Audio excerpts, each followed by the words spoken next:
Today, we're digging into a massive energy deal that's about way more than just fuel. It's really about how a nation can use its natural resources to map out its future, with a global energy giant right there beside them.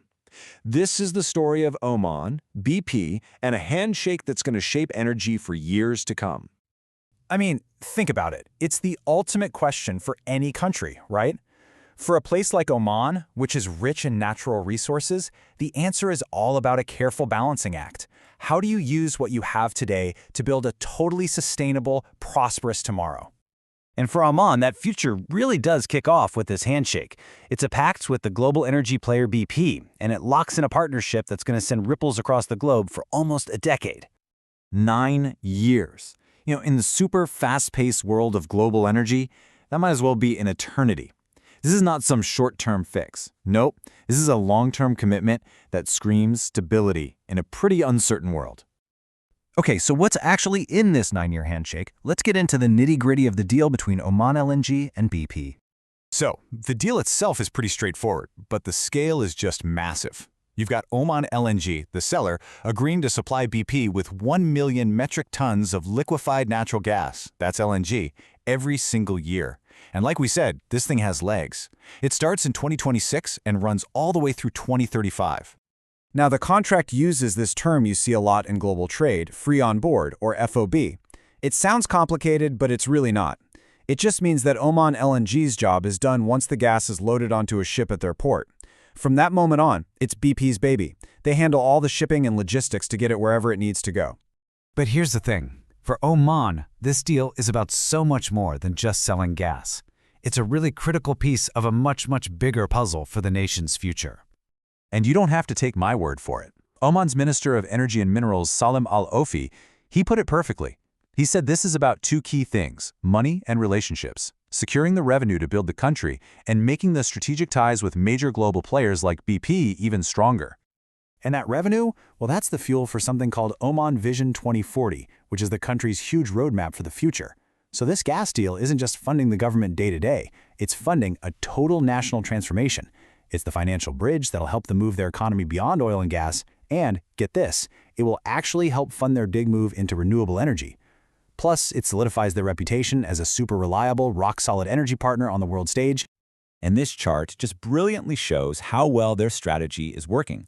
Oman has locked in over 90% of its entire LNG production in these kinds of long-term contracts. So why is that a big deal? It means they aren't just gambling on the daily spot market, where prices can go absolutely wild. They have guaranteed buyers, guaranteed income, and that means national stability for the next decade. All right, let's flip the coin. What about BP? Why is this deal so important for them? Because this is way more than just buying some gas. It's a major strategic play. You see, BP wears two different hats in Oman, which makes their role totally unique. They're not just a customer, they're also a producer.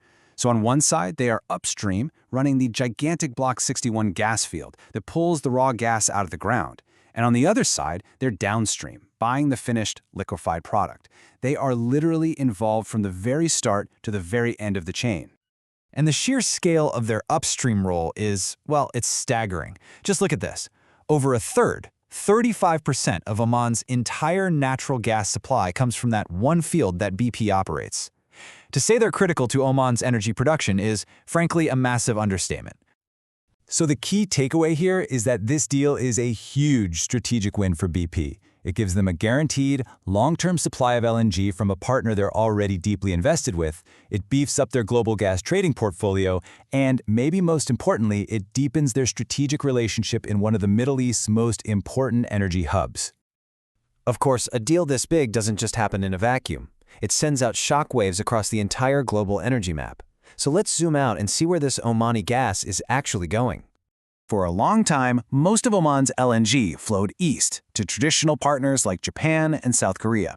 But just look at this pivot. In 2023, they went on an absolute deal-making spree, signing 14 new long-term deals with a much more diverse set of buyers.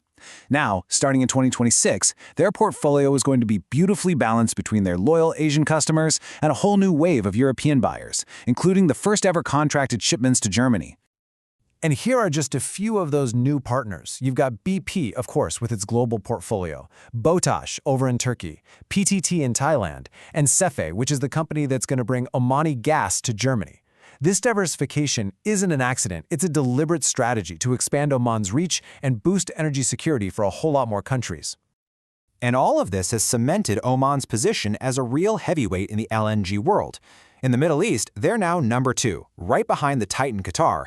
That makes them an absolutely crucial player in keeping the global energy system stable. Okay, so finally, let's connect this all back to the biggest question of our time, the energy transition. You know, the move away from fossil fuels. So where does a 9-year gas deal fit into all of that? Well, Oman has a very clear 3-step plan that they call a pragmatic transition. Step 1, sell the natural gas they have right now through deals just like this one. Step 2, reinvest all that money to diversify their national economy. And Step 3, use the income from today's gas sales to actually pay for tomorrow's green energy projects like solar, wind, and green hydrogen. And there's that word again. The CEO of Oman LNG, Hamed Al-Namani, uses it himself, pragmatically. The whole strategy is about using the resources of today to build the green infrastructure of tomorrow. It's literally a bridge funded by the very fuel it's designed to eventually help replace. And this is where that partnership with BP gets really interesting. It's a dual-track relationship. On one track, you have the gas partnership, securing reliable energy and money for today. But on the other track, BP and Oman are working together to build the green energy systems of tomorrow, developing renewables and green hydrogen. They are playing both the short game and the long game together. Which leaves us with the central question at the heart of the whole global energy debate, and it's perfectly captured in this one deal. Is natural gas a necessary bridge we have to cross to get to a renewable future, or is it really just a detour that slows us down? This deal shows that Oman and BP have placed their bet. The question is, will it pay off?